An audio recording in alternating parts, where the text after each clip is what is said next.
Okay, so in this video I'm going to give you a couple of tips or advice about foam rolling and how it's just the most painful thing in the whole entire world.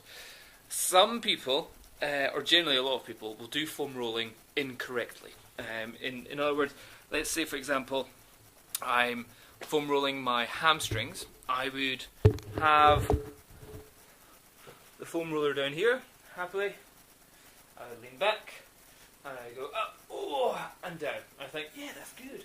And at the same time, I'd be thinking, I'm getting a workout, you know, like I'm working my abs, I'm working my shoulders, my triceps, I'm keeping my butt off the ground, and I just kind of roll like that. And if I want to make it more difficult, I'd do one leg and maybe cross the other leg over, so that's more weight on one leg, and just kind of rolling up and down the leg. That's wrong. That's not how you're meant to do it. Because what the problem is there is that I'm tense. Everything is hard. And with a foam rolling, it's not meant to be fast and hard. It's meant to be slow. And I say relaxing, but it's not going to be relaxing. You're meant to have a relaxed muscle whenever you're doing it. So instead of being like, oh, I must do it really fast, get it over and done with, don't. Have it to the point where you are consciously trying to relax the muscles which this is rolling over. And in doing that, you should see that your leg is totally flat against the ground, and that your butt should come and touch the ground right afterwards as well. And this way, you'll find it is far more painful. Painful in the fact that it's penetrating deeper into the muscle. And for me, it's most prevalent whenever I do it on the fronts of my legs, on my quads here. Before, again, it would be something like I would get on it, go on my knees, roll down, and it'd almost be like a press-up exercise. That, I realise, is again, it's not really doing all that much. Yeah, it's giving my arms and shoulders a workout, and it's rubbing up and down maybe bits of my leg, but not doing what it's actually meant to do. So for me, this is something I need to psych myself up for. What I like to do is, for using kind of the whole of the hamstring, I will have it roughly there. Oh, I'll get it to either the top or the bottom position, and then the other leg, not good on this slidey floor.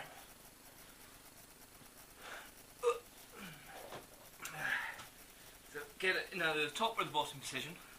I'm going to have it up beside the hip, and then I bring this leg up so it's kind of supporting this side of the body weight. And from here I'm going to be going forward, but I want to make sure that all of this is relaxed. So my foot isn't solid, I'm not kind of staying up like that, I'm not doing anything fast. It's all relaxed, maybe even knee down.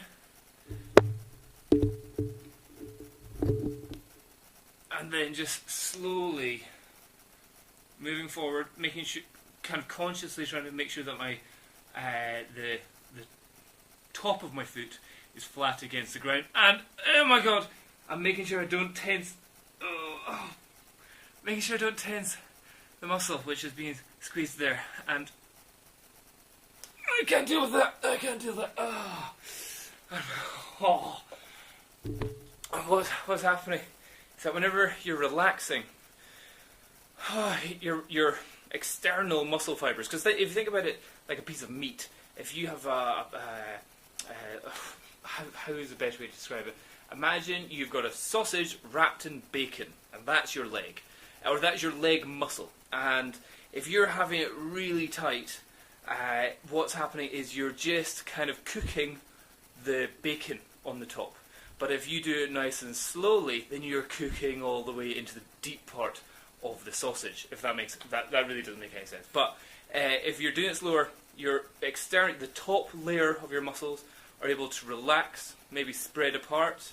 Because again, you've got to remember this is all fibers, not individual fibers, but there's certain like layers of muscle, especially in your legs, that one muscle could be bigger than another. It could be squeezing the fibers underneath. Like if you look at diagrams of your ab muscles, it's not just 1, 2, 3. It's actually 1, 2, 3, 4, 5. Well, there's obviously 6, but then there's a whole pile of other kind of trans muscles going on underneath. And that's what you're doing with a foam roller, is that you're trying to relax the muscle over it so you're penetrating deep into the muscle and you're getting the muscle fibers underneath the external fibers as well, and that's where you get the most benefit from it. But what I cannot promise you is that it's going to be enjoyable or not painful. It's going to be pretty darn sore. Certainly for me, doing it on my quads just now, unbelievable, especially around the kind of hip area from whenever I'm doing my squats, destroying me in pain. Properly gets the sweat up. If you're not getting sweat up, you're not doing it right.